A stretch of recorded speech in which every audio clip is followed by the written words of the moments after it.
ज़रूरतमंद की मदद। एक लड़का पैदल किसी रास्ते से जा रहा था। उस लड़के ने देखा कि सामने वाले बिजली के खंभे पर एक कागज़ की पर्ची लगी हुई है और उस पर्ची पर कुछ लिखा हुआ है। वो लड़का थोड़ा नज़दीक जाकर देखने लगा।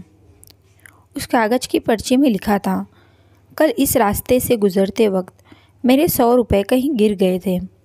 मैंने ढूंढने की बहुत कोशिश की, लेकिन मुझे वो नहीं मिले। कृपया इस रास्ते पर कहीं भी किसी को भी मेरे 100 रुपये मिले तो इस पते पर पहुंचा देना। पर्ची में उसका एड्रेस भी लिखा हुआ था। लड़के को यह पर्ची पढ़कर उस एड्रेस पर जाने का मन करने लगा। वो लड़का उस एड्रेस पर जाने के लिए आगे बढ़ने लगा। उस एड्रेस पर जाकर लड़के ने देखा कि वहाँ एक झोपड़ी है। लड़के ने बाहर से आवाज़ लगाई तो उस झोपड़ी में से एक वृद्ध औरत लाठी के सहारे बाहर आने लगी। लड़के को ये पता चल गया कि वो वृद्ध औरत अकेले ही इस झोपड़ी में रहती है।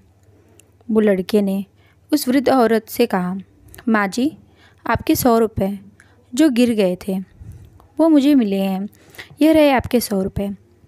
उस लड़के की बात सुनकर वो वृद्ध औरत रोने लगती है और कहती है कि बेटा, अब तक करीब 15-20 लोग मुझे 100 रुपये देकर जा चुके हैं। बेटा, मुझे ठीक से दिखाई भी नहीं देता और मुझे पढ़ना लिखना भी नहीं आता। पता नहीं किसी ने मेरी ऐसी हालत देखकर मेरी मदद करने के लिए ऐसा किया है। लड़के ने 100 रुपये रखने के लिए कहा, पर वो वृद्ध औरत नहीं मानी। लड़के के बहुत आग्रह करने के बाद आखिर में वो वृद्ध औरत मान जाती है, लेकिन वो उसे लड़के से कहती है कि तुम जाते वक्त वो पर्ची वहाँ से फाड़ कर फेंक देना। मुझे पता नहीं कि किसने मेरे पे तरस खाकर ऐसा किया है। लड़के ने कहा, माँ जी, आप इस बात की फ़िक्र मत करो, मैं वो पर्ची फाड़ दूँगा। अब वो लड़का उस वृद्ध औरत के घर से निकल जाता है।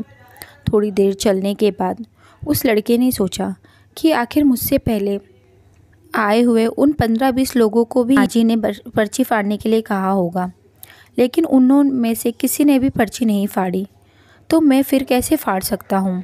वो लड़का उस पर्ची को बिना फाड़े वहाँ से चला जाता है। उस लड़के के मन में उस व्यक्ति के लिए बहुत ही आदर और सम्मान था जिसने ये तरीका ढूंढा और इस ज़रूरतमंद वृद्ध औरत की मदद की थी। हमारे मन में सिर्फ किसी ज़रूरतमंद की मदद करने की इच्छा होनी चाहिए।